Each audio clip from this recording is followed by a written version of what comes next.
Hey class, Mr. G here. Today we're going to be talking about how to photograph your artwork before you submit it to your teacher.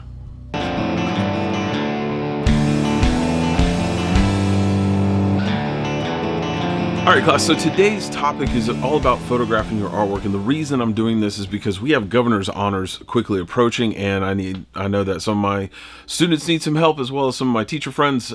So this video is about how to structure taking photographs of your artwork, especially in this digital landscape. How are we going to submit our artwork in the best light possible? It's like the sun in here.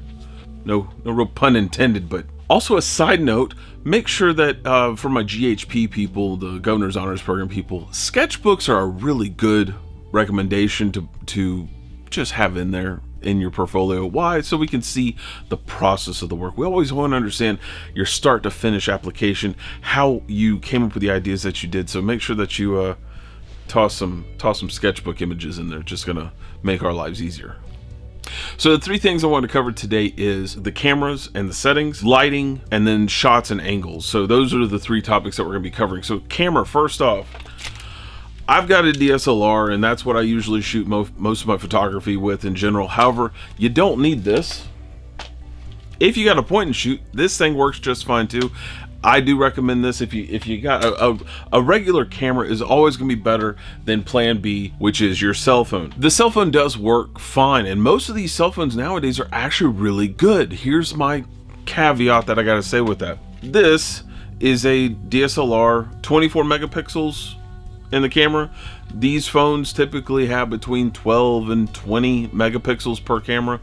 What does that mean overall? It's the size of the sensor. This sensor size is going to be way smaller than this sensor size. However, Android versus Apple, the big difference is the software between these two things. So what do I really look for when I'm working on with cell phone photography?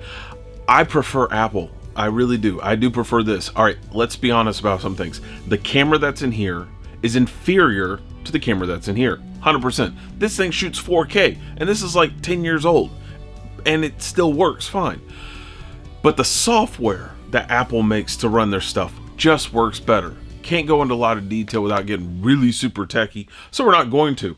But let's just say that software that they use to support these things, the Apple does a lot better job at processing and doing things better. That's the thing. So settings that I would recommend you working on, if you have access to the ISO, the shutter speed, the aperture, the big thing with a camera is you want to make sure that you have a nice clean picture. It's very crisp. All the lines are defined. If you're having an image that you're submitting to a professor, to a teacher, to an instructor, however, you want to make sure that you're giving them the best viewing option that you can provide, which is going to be one, a clean picture that's color accurate. Those are the two really big things I gotta say. A typical cell phone picture is going to be just fine. Just make sure that it's really well lit and it's properly focused. Those are the two things that I really stress to all of my students. And that's going to lead us into our second topic, which is lighting.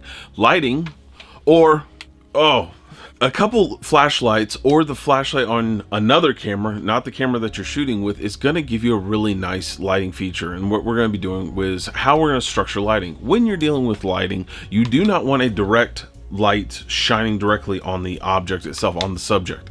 That's going to be a harsh light. It's going to be a harsh light. It's going to provide you a lot more blue notes than more color accurate elements, because most halogen bulbs have a more blue hue to them.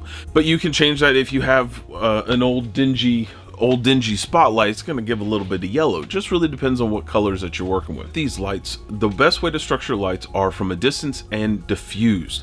When I say diffuse, I'm talking about the light has some sort of barrier that is trying to minimize the harshness of the bulb. So when I shine my